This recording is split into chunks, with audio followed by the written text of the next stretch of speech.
Hello, everyone. Thank you for joining us today. And it's such an honor to be able to be here with you guys and guide you through our everyday life and really allow you guys to step into your full potential. And if you're catching the replay, go ahead and say hashtag replay so that we can interact with you. But today I have Sabin Karma with me. He is with the Inside Out Institute and he is pursuing his career of becoming either a coach or an energy practitioner. So thank you for joining us, Sabin. And we're really here to just bring you guys value. It's almost the end of the year and there's still so much to do. So I don't know if you guys are like me and really feeling like there's this pressure of like, did I really use this year well? And because of COVID and everything, it got a lot of us off track of our goals. And I don't know, maybe Sabin, you're feeling that way too. Of like, what am I supposed to be doing right now? How do I overcome these mental head games that I'm going through and really step into my power? So Sabin, it's a pleasure. So let's just go ahead and like jump right into it and help these people who's, struggling. So if you're out there and you're currently in this thought process of, can I really do it right now? I don't have time. I don't have time to take care of myself. I'll just do it next year. I'll work out next year. Maybe this is resonating with you. But our mindset is now, no, it's today. You don't want to wait till tomorrow. You don't want to wait till next month. You don't want to make a year, because what happens is we end up never actually taking action. So Sabin, do you want to talk a little bit on that of what you personally do when it comes to your goals and how you actually start to show up for yourself? Yeah, first of all, I love what you said. I would add to that and say that, January 1st is the new year. It's not the new year for everybody, though. So we have to realize, and this is going to get a little bit spiritual or philosophical, that we've created this thing to measure time. And so if you're literally going to delay your happiness or your goal setting until some arbitrary number that we've created as humans, you're using an artificial metric to do something real. And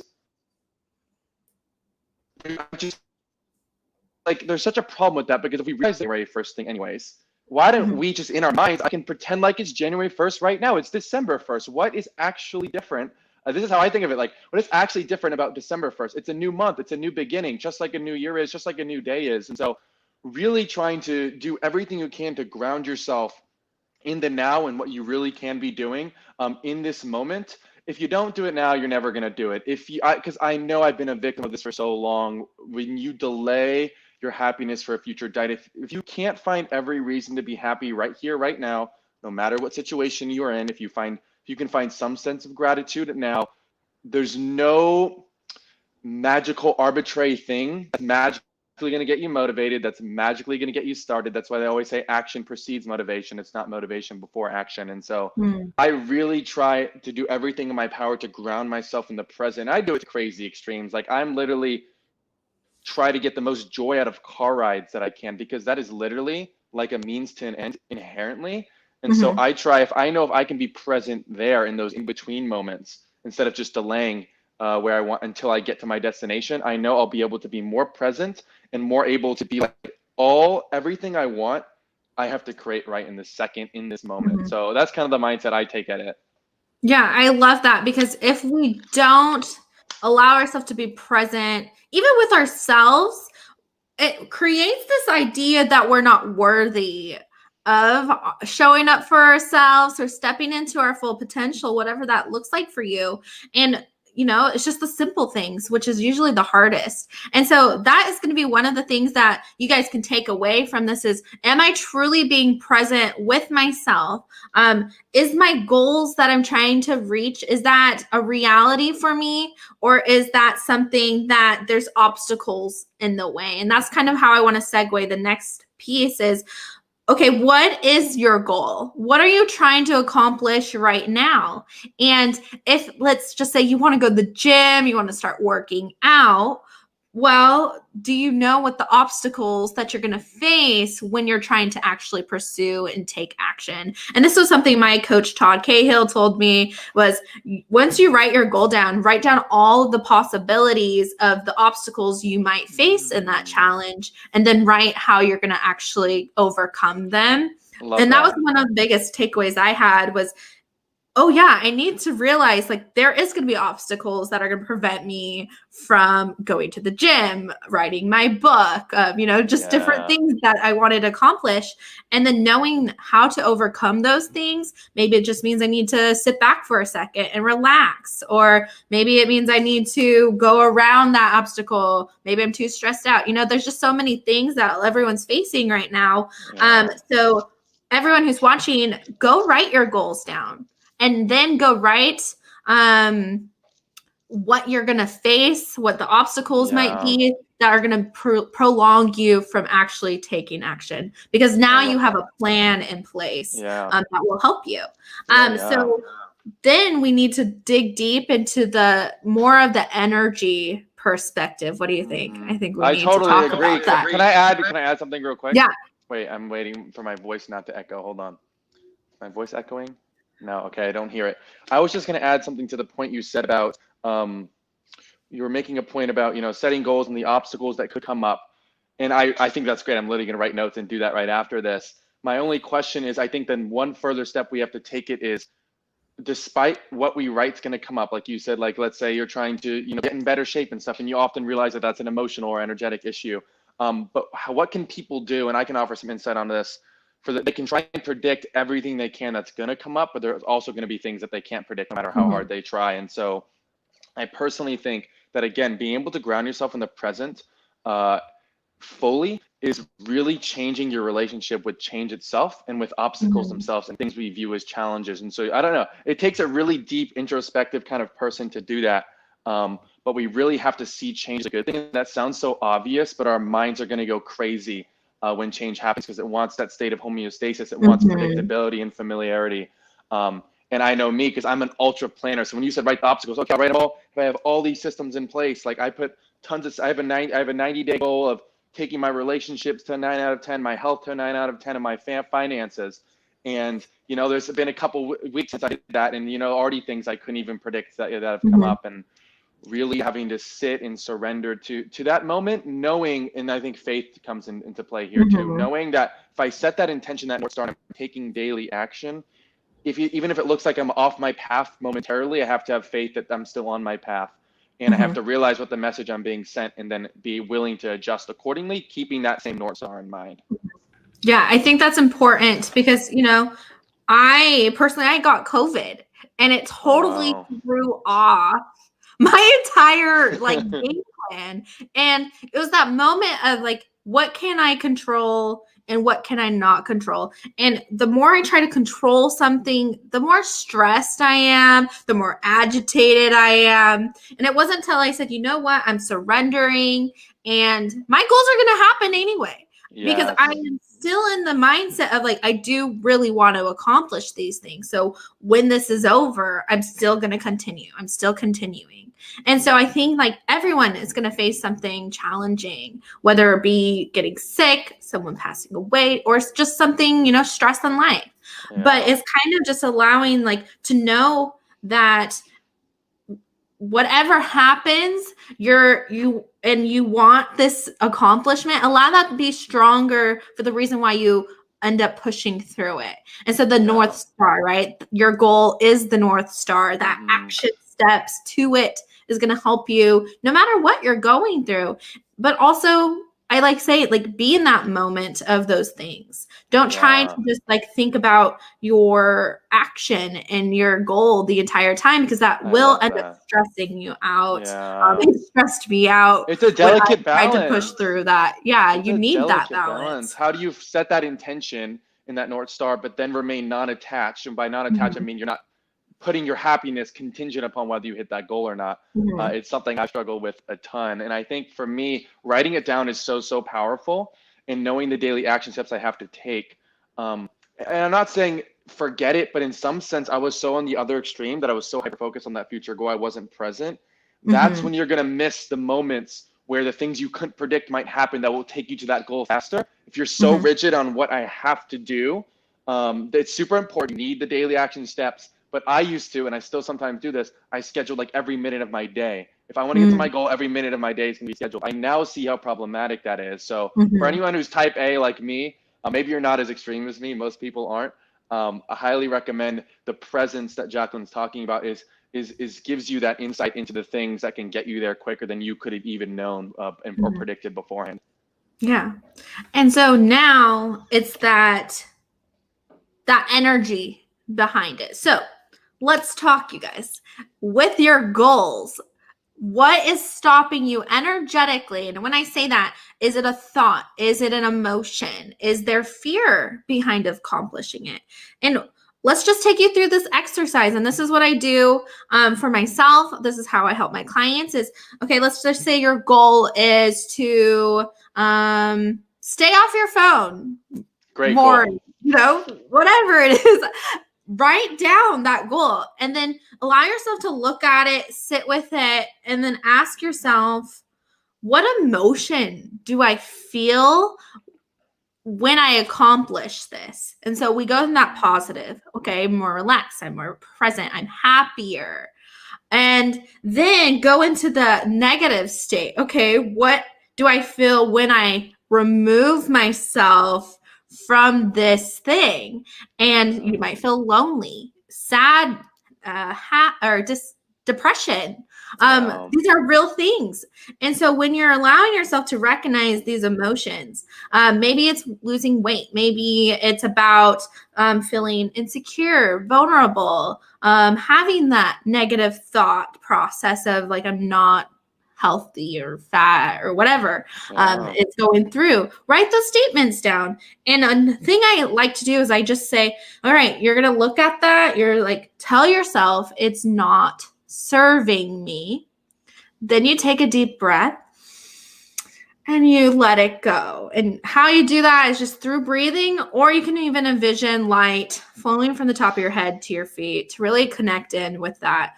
Because that's going to be the one thing that is going to prevent you, even on that energetic level, of why you're not taking action in the first place.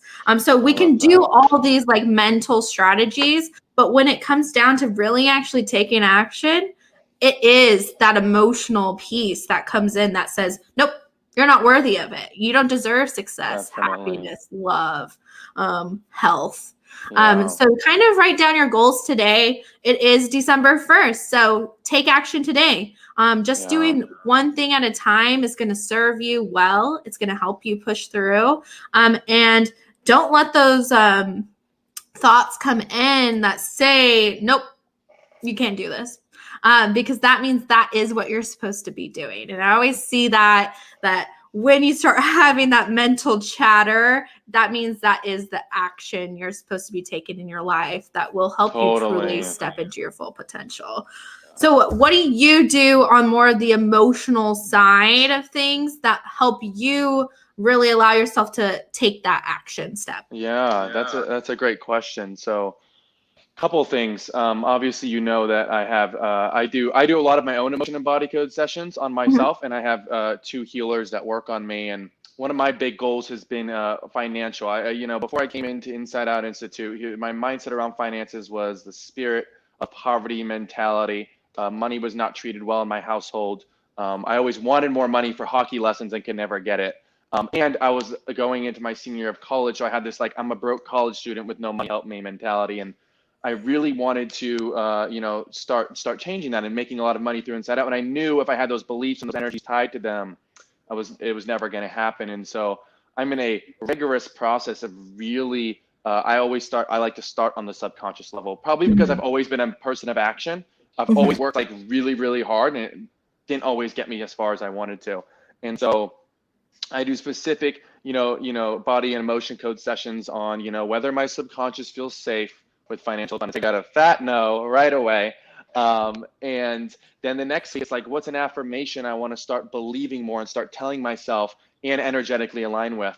The next one, what's the goal? I want to make $30,000 a month as a leadership coach at Inside Out Institute within the next year, something like that. And then I'm doing, meditations that are centered around financial abundance. I'm doing this meditative practice called spiritual shape shifting, where you take the energy of, let's say, my spiritual life that's at a very high frequency, and I shift it over. And so it's all these subconscious, really deep energetic practices, and then I mix it with visualization and affirmation. So I'm really hitting that kind of spiritual level, the emotional level, and the mental level, which I think really encapsulates the whole subconscious area, because that's so it's so neglected. And then I really like am planning on doing that for 45 days on that energetic level only. Only starting in the new year am I gonna, I'll read some financial books, and I'll go, taste the lifestyle that I want and stuff, and get that environmental kind of exposure to that. But I think it all starts inside of you, and it all starts on that subconscious level. So that's like an extreme example of what I'm doing right now. Yeah. And I think that's really important. And we don't talk about that enough, that we're more in that world, and that world of just, take action, take action, take action, where we forget that, one, I like how you're like, am I energetically aligned with this? Wow, what happens if you're not energetically aligned, right? Well, we don't think about it. We don't think about that. And what happens is we end up self-sabotaging ourselves. We invite energy to come in and prevent us from it. And so I just like that you're saying, like, I have to be in alignment. Well, yes, you do. You have to be in alignment on, am I worthy? Am I safe of this? And if you're watching, just honestly, like, just ask yourself, in that higher state of mind, maybe even a meditation, do I feel safe having these things? And it's going to be like an entire body rejection or a positive, like, yes, I do. And maybe learn a muscle testing. There's so many videos on YouTube on how to muscle test yourself. So I definitely recommend checking that out if you want to learn that. But really allow yourself to feel worthy and step into that alignment and feel what it looks like, how it feels to have that, to achieve that. So I like that meditation space of, okay, what does it look like when I have this goal? How do I feel when I have accomplished this? And then what am I doing now once I've received it? Because now you're pushing yourself into this manifestation space where now you're attracting it. And there shouldn't be this resistance. So I love that. I think that's really important, especially as you're trying to show up for yourself every single day and take action. And so I hope you guys who are watching are taking really good notes on this, and that you're applying it into your life. And the last thing I just want to leave you guys with is, if you are struggling with reaching your goals, you have a goal in mind. Maybe it's financial, maybe it's about your relationship, spirituality, or even just battling with depression, or the skeletons of what COVID left you with. Definitely. Well, my thing is, you need to allow yourself to ask for help. And by asking for help and surrounding yourself by mentors who have been through the struggles and have gone through it. And I and Sabin have also been doing this. We have our coaches and we have practitioners that are working with us constantly. And it's been such a blessing. Yes. And I know you have so much still ahead of you, but it's such a blessing to be surrounded by people that are like-minded, wanting the same thing, but who have been there and further.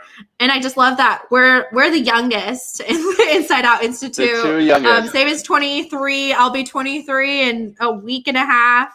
And so just knowing we still have a future ahead of us, and it doesn't matter what age you are at when you're accomplishing your goals. It's just it matters when you start. And so if you guys want to get a free coaching call with me, I put the link in the description to have a free coaching call and see how we at the Inside Out Institute can help you accomplish your goals and even help you get healing on the subconscious and conscious side. So Sabin, is there anything else you want to leave with our viewers today? Yeah, I wanted to add one thing to what you said. No, the echoes again. Okay, it's gone. I wanted to add one thing to you said about, not feeling like you have to take this on all yourself. One thing I really only learned recently is that relationships are actually the doorway to all your dreams. They really are. And so one of the best things you can do right after you set your goals, you set your goal. I like to set, what's my goal in life? Let's say you have this massive transformative purpose, and I have one. It's all about raising human consciousness and stuff. It's very broad. It's very bold. I know I can't do it alone, but the very next thing I do is set sub goals. So goals through the end of the year, goals through the month. But after that, the next thing I do, you know, everything Jacquelyn said, definitely do. But even if you add this, you're not alone. Who can you target that can put you in alignment to achieve that goal faster? Now you're thinking about who, not just what the goal is, but who can help you achieve that goal, and make and formulate a system to reach out to people. Let's see, how well do I know these people? How important is this person to my success? How much can they help me? How can I help them if I want them to help me first, and offer a package of generosity? And how can I really build intimacy so I can deepen those relationships? And making a strategic plan on not just the what for your goal, but the who will take you there even faster. It's incredible. Yeah. So don't forget, ask for help. Surround yourself by people who are educated in what you're trying to accomplish. And that's probably been my biggest takeaway in the past years, just surrounding myself people who've been there, who've done it, and, you know, not feeling afraid to ask them, what have you done? And how did you get there? How did you overcome these obstacles of depression, you know, not having a lot of abundance in your life? And by asking those questions, it has even helped me in my own success. So I'm excited for all of you who are watching. Really take advantage of the coaching call. That's in the link below. And if you are interested in the Inside Out Institute and what we can do for you, feel free to contact me or Sabin. We can help you get started. And it's been a pleasure. Comment below what you took away from this video, and make sure to share this with people that you know who are struggling and needing help and guidance in their life today. So thank you for joining us, and we'll talk to you next time. Thank you so much, Jacquelyn. Thank you. Bye-bye.